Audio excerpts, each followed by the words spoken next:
등산을 하다 보면 산에 여러 가지 풀이나 나무들을 볼 수가 있습니다. 그런데 하나 특징적인 것은 갈 때마다 항상 나무는 있는 그 자리에, 바위는 있는 그 자리에 항상 있더라고요. 그렇죠? 오늘 갔는데 내일은 나무가 저기 있고 저 산배탈에 있던 나무가 계곡에 있는 것은 없습니다. 반드시 그 자리에 있더라고요. 어느 날에는 제가 벤치에 앉아서 나무를 유심히 쳐다보았습니다.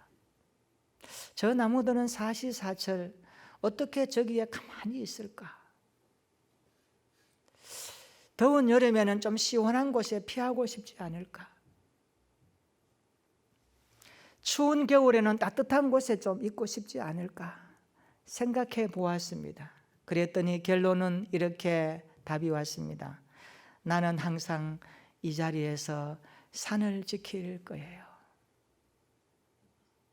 제가 이런 생각을 가져봅니다. 오늘 교회의 지킴이는 누가 되어야 할까요? 하나님이 피로 값주고 사신 교회는 누가 세워가야 할까요? 오늘 우리가 예배를 통하여 우리의 믿음이 견고한 반석 되시는 그분에게 뿌리 내려서 비가 와도 눈이 와도 흔들림이 없이 영광스러운 주님의 몸을 세워가는 교회의 일꾼들이 되었으면 좋겠습니다. 방관자가 아니라, 구경꾼이 아니라 어렵고 힘든 일에 함께 동참하면서 그리스도의 몸된 교회의 지체의식을 가지고 서로 관계성 속에서 주님이 기뻐하는 일을 주어진 삶의 책임으로 알고 최선을 다하고 기도하며 주님 나라 일꾼으로 영광 돌리는 아름다운 예배자들 되기를 축원합니다. 오늘 우리가 말씀 앞에서 다시 한번 우리의 일상을 돌아보면서 주님이 주시는 은혜의 힘을 덧입어서 우리가 돌아갈 때는 감사와 감격함으로 이 예배당을 나갈 수 있는, 하나님께 영광 돌리는, 그리고 은혜를 덧입는 우리의 예배가 되기를 축복합니다. 창세기가 시작의 책이라면 요한계시록은 마지막 책입니다. 창세기의 모든 질문들이 요한계시록을 통하여서 마무리되어집니다. 특별히 요한계시록은 예수 그리스도를 중심으로 펼쳐지는 하나님 나라의 이야기입니다. 주제가 예수님이고 주인공도 예수님이십니다. 수신자는 누구입니까? 그리스도의 피로 값주고 사신 하나님의 자녀들입니다. 요한계시록을 오늘 우리들에게 주신 하나님의 말씀입니다. 내용은 반드시 속히 될 일들에 대한 내용을 담고 있습니다. 주님의 재림과 세상의 심판, 그리고 장차 임할 하나님의 나라에 대한 내용들로 가득 채워져 있습니다. 당시 요한계시록의 수신자였던 소아시아에 있는 7 교회들의 형편은 참으로 열악했습니다. 특히 AD 64년경에 로마의 네로 황제는 로마 시내에 큰 화재가 일어남을 보고 그 화재의 원인을 기독교인들에게 덮어 씌웁니다. 그래서 기독교인들이 그 화재를 저질렀다라고 소문을 내고 공론화시켜가지고 예수 믿는 사람들이 엄청난 어려움을 겪게 되었습니다. 이때에 베드로와 바울이 이 환난의 핍박 속에서 순교를 당하게 되죠. 그리고 AD 90년경에 도미티아누스가 나라를 다스릴 때에 이 도미티아누스는 로마 시민들에게 이렇게 공언합니다. 여러분, 내가 여러분들을 속였습니다. 사실 나는 사람이 아니라 신입니다. 이렇게 공포를 합니다. 그러면서 황제라고 하는 이 시저의 명칭을 이제는 주 하나님으로 바꾸어 부를 것을 천명합니다. 여러분, 이것은 엄청난 신앙적인 부닥침을 가져오는 이야기입니다. 이제는 황제라고 말하지 않고 하나님, 주님이라고 불러야 됩니다. 여기에 대해서 기독교 신앙은 어떻게 됩니까? 반대하기 시작합니다. 이건 아닙니다. 오직 하나님은 유일하신 전능하신 하나님이십니다. 천지를 창조하시고 영원 전부터 영원까지 계시는 하나님, 그분이 나의 왕이십니다. 기독교 신앙은 이것을 고백하고 이 땅에 오신 예수 그리스도가 구세주이심을 믿고 따르는 사람들 아닙니까? 그런데 기독교가 여기에 정면으로 반대할 때에 그 중심이 바로 소아시아 지역에 있는 교회들의 모습이었습니다. 모여서 고민이 일어났습니다. 어떻게 하지? 황제라 부르지 말고 주님이라고 불러야 된대. 그렇게 되지 않으면 엄청난 핍박을 가하겠다는 나라의 법적인 공포가 시행되는 겁니다.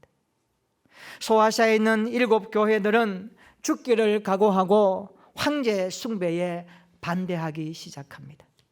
로마 제국은 이를 반역죄로 여겨서 엄중하게 다스리기를 시작합니다. 도아디라 같은 지역에서는 황제의 신격화에 반대하는 기독교인들이 장사를 못하게 만들어 버렸습니다. 만약에 장사하다 걸리면은 그것을 50%나 나라에 바쳐야 합니다. 그러니까 장사가 되겠습니까? 당시 박해 상황을 문헌으로 기록해 놓았던 요세푸스의 기록에 의하면 하나님께 예배 드리는 모습이 적발되면 불에 태워 죽였습니다. 창으로 눈을 찔러서 뽑아버리고 죽입니다. 그리고 사자의 밤이 되도록 사자들이 우글거리는 그 속에 집어 던져버립니다. 이런 핍박과 고난 가운데 많은 그리스도인들이 순교하기 시작합니다. 감옥에 가두고 구타하고 며칠씩 굶기기도 했습니다. 아이들은 학교에서 왕따를 당하기 시작합니다. 놀림까지 당하기 시작합니다. 그래도 버티면 체포되어서 재산을 몰수해 버립니다. 그리고 추방시켜 버립니다. 이런 사람들이 모여서 추운 광야로 바닷가로 나가서 살기 시작합니다. 그리고 박해를 피해서 지하에 동굴을 파고 거기에서 숨어 지내기 시작합니다. 카타콤은 거기서 시작된 겁니다. 그리스도인들은 고통의 시간들을 보내면서 무엇을 생각했을까요? 우리 주님 어디에 계십니까? 우리의 고통과 고난을 돌아보지 아니하십니까? 그들은 하늘의 소리에 귀를 기울이기 시작합니다. 이 시점과 함께 반모섬에서 사도 요한이 주의 날에 성령에 이끌려 본 그 환상의 내용을 기록한 책이 바로 요한계시록입니다. 요한계시록 이 땅에 고난당하고 핍박당하고 복음을 지키기 위해서 예수님 믿는다는 이유 때문에 창살에 갇히고 내침을 당하고 추방을 당하고 고난 속에 살고 있는 교회들을 향하여, 성도들을 향하여 주신 말씀입니다. 위로가 있고 소망이 있고 최후 승리가 주님의 백성의 것임을 아주 강렬하게 증거하는 하나님의 말씀입니다. 우리가 오늘 이 말씀을 들으면서 우리 안에도 폭발력 있게 올라오는 하나님의 은혜의 힘이 감지되어지고 경험되어지기를 축원합니다. 고난받는 자를 외면하지 아니하시고 고통과 억울함 가운데 있는 그리스도인들을 살펴보시고 돌아보시는 하나님의 다스림의 손길을 예배 가운데 체험하는 우리가 되기를 축복합니다. 요한계시록 2장과 3장은 소아시아 7 교회에 보내는 메시지를 담고 있습니다. 이 소아시아 7 교회는요, 지상교회를 대표하는 대표성을 가지고 있고 이 지상교회의 다양한 교회의 그림들을 우리에게 보여주고 있는 말씀이기도 합니다. 오늘 본문의 말씀은 에베소 교회에 보내는 주님의 말씀입니다. 에베소는 당시 로마 통치 아래에 있던 아시아 지역 전체의 수도 역할을 하는 중심 도시였습니다. 풍요와 다산의 상징인 아데미 여신을 숭배하고 있었고, 많은 순례자와 여행객들이 이 신전을 방문하려고 끊임없이 몰려들고 있었습니다. 에베소는 교통과 상업의 중심지가 되었기 때문에 소아시아 지역에 살던 많은 사람들이 모여드는 그러한 장소적인 역할을 하고 있었습니다. 최대의 무역 중심지였습니다. 그리고 로마 속령 소아시아에서 가장 큰 도시가 에베소였습니다. 번창하는 항구 도시였습니다. 이 지역에 있는 에베소 교회에 오늘 주님은 편지하고 있습니다. 우리 1절 말씀 한번 읽어볼까요? 요한계시록 2장 1절입니다. 시작. 에베소 교회의 사자에게 편지하라. 오른손에 7뼈를 붙잡고 7 금촛대 사이를 거니시는 이가 이르시되 아멘. 여기에 보면 주님은 오른손에 7뼈를 붙잡고 7 금촛대 사이에 다니시는 분으로 말씀합니다. 요한계시록 1장 20절에 보면 7 촛대는 7 교회를 가리키고 7뼈는 7 교회의 사자, 교회의 지도자를 의미합니다. 우리 주님은 교회의 지도자를 세우셔서 당신의 교회를 다스리고 있다는 것을 알 수가 있습니다. 여러분, 이 말씀에 의하면 오늘날 지상교회의 주인은 예수 그리스도라는 사실을 확신하게 됩니다. 믿으시기를 축원합니다. 2절에 보십시오. 에베소 교회는 칭찬할 점이 참 많았다는 것을 기록합니다. 내가 내 행위와 수고와 내 인내를 알고라고 말씀합니다. 주님이 알아주시는 거예요. 그들의 수고를 알고 그들의 인내를 주님이 알고 계셨습니다. 이 말씀대로 에베소 교회 교인들은 말씀대로 살려고 노력했습니다. 헌금도 잘 드리고 사역도 아주 열심히 했습니다. 그리고 악한 자들을 용납하지도 않았습니다. 교회의 거룩성을 지켜갔다는 겁니다. 특히 에베소 교회는 니골라당이라고 하는 이단들의 침투를 잘 이겨냈습니다. 니골라당은 당시 초대 교회의 곳곳에 세력을 뻗치고 있던 이단의 세력입니다. 이 사람들은요, 영적인 세계가 중요하기 때문에 눈에 보이는 육체와 물질과 이런 것들은 중요하지 않기 때문에 함부로 살아도 된다라고 가르치는 이단들입니다. 굉장한 사악한 논리를 가지고 접근하죠. 영적인 세계만 좋기 때문에 육신을 입고 이 땅의 것은 중요하지 않다. 육체로서 아무렇게 살아도 괜찮다. 이런 논리를 주장하고 있죠. 그런데 에베소 교회는 이 이단을 물리쳤습니다. 경계했습니다. 특별히 3절을 한번 보십시오. 인내하는 교회였다고 주님이 말씀합니다. 그들은 주님의 이름을 위하여 참고 인내했습니다. 이 말은 신앙의 정절을 굳게 지켰다는 말씀이죠. 이렇게 칭찬할 것이 많은 에베소 교회에 우리 주님은 결정적인 하나를 말씀합니다. 그것이 무엇일까요? 우리 4절 한번 읽어볼까요? 우리 4절입니다. 시작. 그러나 너를 책망할 것이 있나니 너의 처음 사랑을 버렸느니라. 아멘. 주님은 에베소 교회의 처음 사랑을 버렸다라고 말씀합니다. 주님은 그들에게 처음에 예수를 믿고 구원받았을 때의 그때의 감격을 잃어버렸다라고 책망합니다. 여러분, 병에 걸리면 증상이 나타나죠. 그래서 의사가 처방전을 내리고 그 약을 통하여서 병을 완치합니다. 주님과의 첫사랑을 잃어버린 영적인 병에 걸리면 어떤 증상이 일어날까요? 주님과의 첫사랑을 잃어버린 영적인 병에 걸리면 이런 증상들이 나타납니다. 기도 생활이 차가워집니다. 기도하고 싶은 마음이 사라지는 겁니다. 말씀에 대한 갈망이 없어집니다. 교회 가는 것이 기쁨이 아니고 굉장히 힘듭니다. 주님과의 첫사랑이 식으면 세상 일에 너무 쉽게 빠져버립니다. 하나님의 명령을 귀찮게 여겨버립니다. 그리고 하나님보다 세상을 더 좋아하는 모습으로 바꾸어 버립니다. 이게 주님과의 첫사랑을 잃어버린 영적인 증상들입니다. 나는 주님과의 첫사랑이 어떻게 유지되고 있습니까? 오늘 에베소 교회에 말씀하시는 주님의 음성이 우리의 심정을 향하여 들리는 주님의 음성으로 받기를 축원합니다.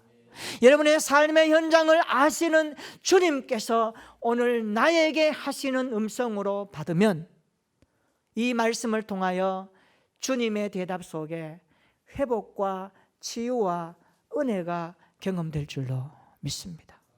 이것이 예배자의 태도요, 주님이 요구하시는 우리의 모습입니다. 주님과의 첫사랑의 감격이 오늘 살아 있습니까? 저는 우리 교회 모든 성도들이 주님과의 그 첫사랑의 감격이 날마다 우리의 신앙생활 가운데 묻어나기를 축원합니다.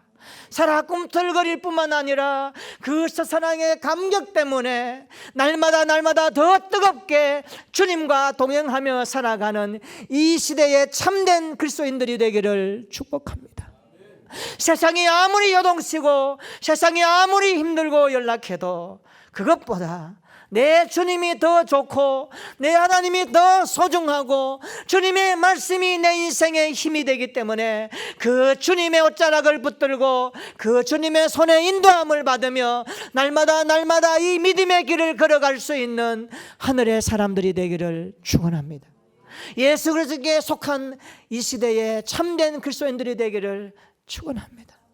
한 번 예배드려도 진실한 예배가 되고 한 번 기도드려도 가슴에 뜨거움이 있는 기도가 되고 일어설 때 돌아갈 때는 확신과 감격 가운데 우리 주님의 은혜를 노래하고 간증하는 십자가의 정병들이 되기를 주님의 이름으로 축원합니다. 사랑하는 성도 여러분, 첫사랑의 감격을 잃어버린 원인이 어디에 있을까요? 에베소 교회가 왜 첫사랑의 감격을 잃어버렸을까요? 많은 학자들이 성경을 연구하면서 이런 이유 저런 이유를 둘러댑니다. 그러나 가장 중요한 것 하나, 에베소 교회가 위치하고 있는 무역과 산업의 중심지에서 찾아야 합니다. 그것은 한마디로 말하면 풍요로 인한 영적 나태함 때문에 첫사랑을 잃어버린 것입니다. 풍요로울 때, 좋을 때 더 하나님을 섬겨야 되는데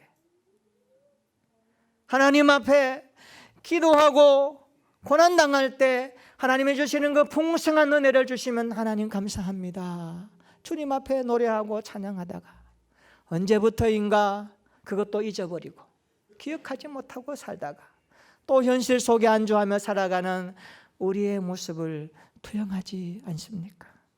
우리가 가난하고 약할 때에 하나님께 간절히 기도하고 매달리다가 하나님께서 복을 주시면 그 축복으로 인하여서 하나님께 더 나아가고 더 감사하며 살아야 되는데 이제는 문제 해결되고 나니까 또 주님 곁을 떠나버리고 세상 길과 함께 살아갔던 우리네 연약한 모습을 성경은 꼬집고 있습니다. 에베소는 경제적으로 풍요롭고 세상적으로 즐길 것이 너무나 많은 도시였습니다. 그렇다 보니까 영적으로 나태해지고 세상 문화에 동화되는 시간들도 많았습니다. 이것이 문제입니다. 우리 그리스도인들이 세상과 함께 살아야 되지만 세상 속에 함몰되면 안 됩니다. 우리 예수 믿는 사람은 세상을 등질 수가 없습니다. 우리는 세상으로 보냄받은 하나님의 사람들입니다. 여러분, 일터에서 사람들을 만나면서 세상 가운데 살아가는 사람들이 예수 믿는 사람들 아닌가요? 거기에는 술 친구도 있을 수가 있고요, 악한 사람들이 있을 수가 있습니다. 그렇다고 예수 믿는 사람들이 그들을 멀리할 수는 없습니다. 같이 가야 됩니다. 어떻게 가야 할까요? 독특한 예수 그리스도인의 모습이 있습니다. 그것이 무엇입니까? 복음의 영향력입니다. 구원의 새 힘입니다. 이것을 우리가 가졌기 때문에 세상 가운데서도 변질되지 않고 믿음의 정체성을 가지고 하나님의 자녀됨의 신분을 가지고 살게 되는 줄로 믿습니다. 우리가 하나님 앞에 풍성한 은혜를 많이 받았다면 더 기쁨과 감격이 일어야 될 줄로 믿습니다. 그런데 에베소 교회는 그런 부분들이 상실되어져 버렸어요. 풍요롭고 좋을 때 하나님을 더 잘 섬겨야 될 텐데 오늘 시대를 투영해 봅니다. 더 많이 감사하고 더 많이 헌신하고 더 많이 드려야 되는데 오늘 언제부터인가 풍요에 따라 믿음 생활은 너무 반비례하는 것 같아요. 시간이 바쁩니다. 피곤하다 말합니다. 기도 생활도 과거보다는 너무 많이 적은 것 같습니다. 예배의 감격과 은혜 입은 성도의 모습이 과거의 우리 선조들에 비하면 너무너무 약해진 것이 오늘 현실의 모습입니다. 오늘 이것이 우리의 영적 모습 아닐까요? 그렇다면 나는 하나님 앞에 어떻게 살아야 되겠는가? 우리 주님이 주신 이 놀라운 은혜의 감격, 첫사랑의 감격을 나는 어떻게 붙들어가고 어떻게 유지하고 있는가? 오늘 말씀을 통하여서 우리가 답을 찾아야 되지 않겠습니까? 어떻게 첫사랑을 회복할 수 있을까요?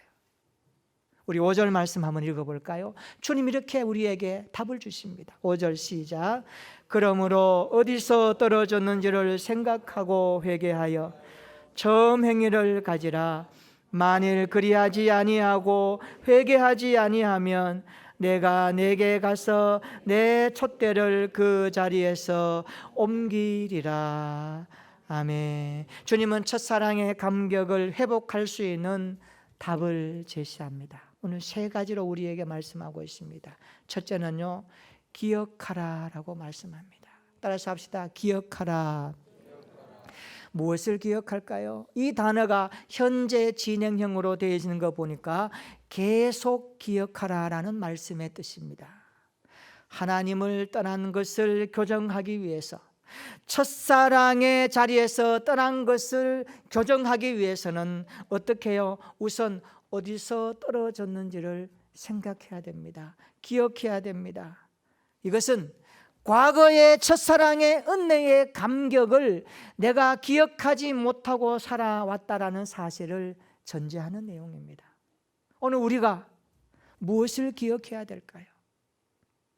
우리의 신앙생활 가운데 무엇을 기억하며 하나님을 섬겨야 할까요?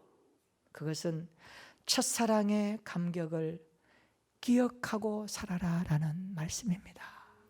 여러분이 하나님을 만나고 그리스도를 고백하며 하나님 앞에 예배드리며 감격했던 그날의 흔적, 그 감격이 오늘 또 내 가슴 속에 기억되어 있고 살아있다라는 사실을 여러분들이 다시 한번 오늘 예배를 통하여서 확인할 수 있기를 축원합니다. 그것을 기억하라고 말씀하고 있습니다. 과거에 받은 은혜를 현재에도 계속 기억하라는 말씀입니다.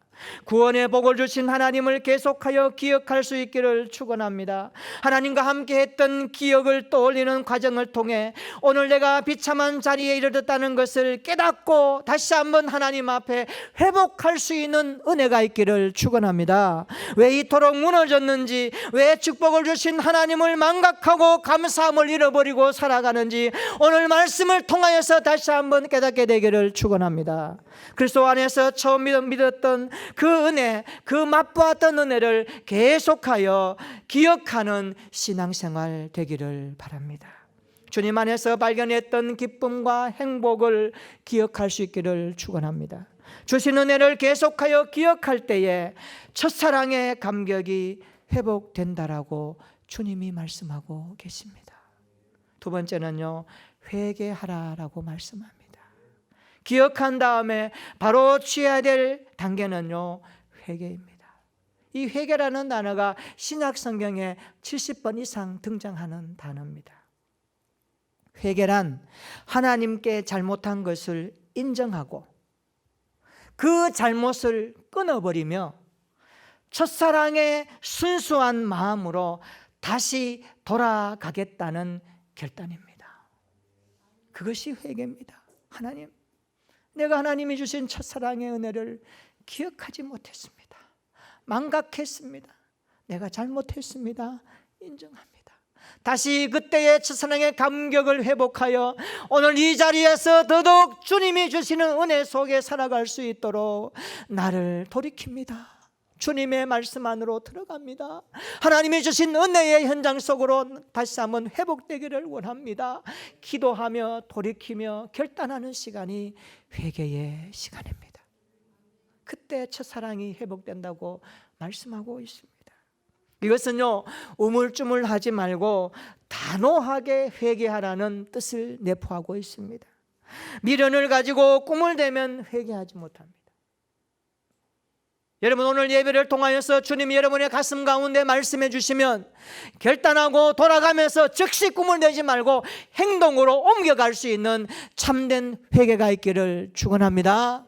마음으로 느끼고 돌아서야지 결단하는 게 회개가 아니에요. 그것을 출발로 하여 우리의 삶이, 우리의 의지적 결단이 행동화되면서 살아갈 때에 그것이 진짜 회개의 모습입니다. 그런 회개가 있기를 주님의 이름으로 축원합니다. 질질 끌면서 조금씩 하지 말고 단번에 확실하게 결정하여 행동으로 옮기는 회개가 있기를 예수님의 이름으로 축원합니다. 그곳에 하나님이 은혜를 부어주십니다. 그 은혜는 첫사랑의 감격과 함께 주어지는 놀라운 축복 아닐까요? 그 은혜가 우리의 삶을 지탱하고 우리의 인생을 붙들 때에 우리는 이 세상 가운데서도 행복하게 살아가는 하나님의 사람이 될 줄로 믿습니다. 이것을 가지고 살아가는 저와 여러분들의 신앙이 되기를 축원합니다. 세 번째, 행하라라고 말씀하고 있습니다.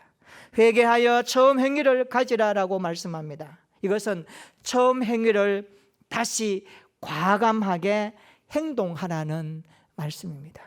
예전에 첫사랑의 감격 가운데 행동했던 그 행동을 다시 계속하라는 그런 말씀입니다. 옛날에 주님을 사랑했던 그 행동을 지금 하겠습니다라는 결단입니다. 우리가 하나님 앞에 첫사랑의 감격으로 은혜 받았을 때 했던 그 수고와 기쁨과 감격과 봉사와 헌신을 다시 한번 하라는 겁니다. 그것이 첫사랑을 회복하는 은혜입니다. 만약에 교회가, 성도들이 첫사랑을 회복하지 않으면 어떻게 될까요? 여러분 잘 기억하셔야 됩니다.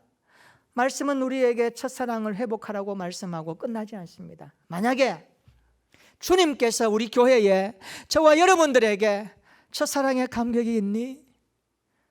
너 나에게 고백했던 그 첫 신앙의 순결성을 지금도 유지하고 있니? 라고 돌아볼 때 자신 있게 말할 수 없다면, 지금 우리의 신앙생활 가운데 그 첫사랑의 감격이 너무너무 소진되고 사라버리고 없다면 이 말씀 앞에 우리는 다시 한번 회복해야 되지 않겠습니까?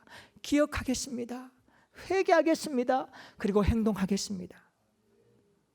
그런데 만약에 그렇게 회복되지 않으면 주님이 그 다음 단계로 이렇게 말씀합니다. 주님께서 내가 와서 촛대를 옮겨버리리라. 굉장히 무서운 말씀입니다. 촛대를 옮겨버리리라 말씀합니다. 여러분, 촛대는 교회를 상징하죠. 촛대를 옮긴다는 말은 하나님께서 그분의 임재와 영광을 거두어 가시겠다는 말씀입니다. 두렵지 않습니까? 하나님 앞에 이 말씀 들을 때에 우리가 두려움으로 받아야 됩니다. 교회가 복음의 능력을 상실하겠다는 것 아닐까요? 믿음 생활을 하는데 삶에 하나님의 영광이 없다는 것 아니겠어요? 다시 말하면 하나님께서 교회에 부어주신 영적인 복을 거두어 가시겠다는 겁니다. 이게 촛대를 옮기는 겁니다. 에베소 교회에 왜 이런 말씀을 주실까요? 너희가 수고하고 인내하며 이단들을 잘 분별하고 교회를 세워가는 거 참 좋았다. 그런데 그 모든 것의 근원은 어디서 시작되느냐? 주님을 만났던 첫사랑의 감격 가운데 풍성하게 이루어져야 된다라는 사실을 우리에게 강조해 주고 있습니다.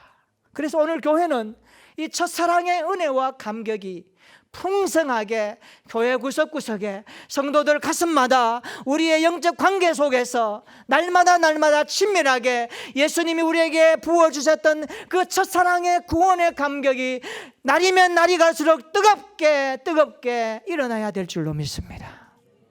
이것이 신앙생활입니다. 우리의 믿음 생활이 화석화되면 안 됩니다. 형식화되면 안 됩니다. 제도화되면 안 됩니다. 전통화되면 안 됩니다. 상황화되면 안 됩니다. 이것을 성경은 변질이라고 말합니다. 여러분, 구원받고 나서 변질되면 어떤 결과 일어나죠? 나더러 주여 주여 하더라도 천국에 못 들어가요. 주님 앞에 갔는데 주님이 이렇게 말씀하세요. 나는 너를 모른다. 두려운 말씀 아닙니까? 우리가 이 말씀을 깊이 고민하며 들어야 됩니다. 우리 교회가 영광스러운 주님의 손에서 빚어져서 한 사람 한 사람이 주님 앞에 다 설 수 있는 알고 그리스도인들 되기를 축원합니다. 주님의 제자가 되기를 축원합니다. 세상에 변질되지 아니하고 끝까지 믿음을 지키는 이 시대에 살아있는 하나님의 사람 되기를 축원합니다. 우리 이 말씀을 깊이 새기십시다. 말씀을 기억하고 옛날에 그 은혜 받았던 것이 상실되었다라면 다시 회복하십시다. 회개하며 돌아갑시다. 다시 행동하며 주님과의 첫사랑의 감격으로 살아갑시다. 그것이 우리의 신앙의 버팀목이 되고 힘이 되기를 축원합니다. 그래서 주님이 보실 때에 우리 교회 성도들이 하나님의 손에서 아름답게 영적으로 성장하고 삶의 관계성 속에서 균형을 잡아서 이 시대 가운데 하나님의 영광을 크게 담아내는, 하나님을 미소 짓게 하는 온전한 예수 그리스도의 사람이 다 되시기를 주님의 이름으로 축원합니다. 제가 신방 중에 집사님을 갔더니 거기에 친구 집사님이 와 있었어요. 그분이 이런 간증을 합니다. 목사님, 제가 하나님이 믿어지고 예수님이 깨달아지고 나의 구원자 되심을 깨달았을 때 일어났던 현상이 두 가지 있었습니다. 하나는요, 그것이 믿어지고 나니까요, 기도를 하는데 한 4시간을 했대요. 하나님 앞에 너무 감사해서 콧물 눈물 흘리면서 감사했대요. 주님, 내가 주님이 믿어집니다. 주님이 내 구원자 되심을 믿게 하신 그 구원의 은혜가 너무 감격해서 4시간을 기도했대요. 그리고 그 이후에 찬송을 부르는데 하나님, 예수님이라는 이 단어가 나오면 눈물이 앞을 가려워서 막 울었대. 일주일 동안 울었는데 그 찬송가가 끝까지 부를 수 없었대요. 첫 소절부터 눈물이 나니까. 그런 은혜의 이야기를 하더라고요. 그러면서 지금도 그때의 시간들을 기억하면서 내가 좀 믿음이 떨어지고 약해질 것 같으면 그때의 것들을 기억하면서 또 부르시는데요. 하나님, 그때의 은혜를 또 부어주십시오. 그 힘으로 또 살게 해주십시오. 그렇게 기도한다는 모습을 제가 듣고 그렇습니다. 우리 믿음은요, 하나님이 주시는 은혜 속에서 자라갑니다. 우리의 신앙생활은요, 첫사랑의 감격으로 출발하여 날마다 깊이와 넓이가 더해가야 될 줄로 믿습니다. 시대가 아무리 악하고 세속화되어도 하나님의 거룩한 백성으로 부름받은 이 시대의 교회의 영적인 신부로서 신랑 되신 주님 앞에 서는 그날까지 좌로나 우로나 지우침이 없이 주님 한 분만으로 만족하며 세상 가운데 참된 그리스도인으로 복음의 향기를 드러내야 될 줄로 믿습니다. 그 힘이 어디서 나올까요? 주님 만난 구원의 감격에서 나오는 겁니다. 이것을 회복하여 우리 모든 성도들이 사나 죽으나 주님이 영광 받으시고 주님이 주신 그 은혜의 힘으로 날마다 기뻐 감사하며 살아. 이번 한 주간도 하나님이 보내주신 세상 가운데 직장에서 사람들 관계 속에서 풍성하신 주님의 영광을 아름답게 드러내는 우리 모두가 되시기를 예수님의 이름으로 축원합니다. 아멘. 한번 따라서 하십시다. 처음의 은혜를 계속 기억하라. 우물쭈물하지 말고 단호하게 회개하라. 예전에 받은 은혜를 계속하여 행동하라. 이런 신앙생활로 주님께 기쁨이 되는 우리 교회와 모든 성도들 되시기를 주님의 이름으로 축원합니다.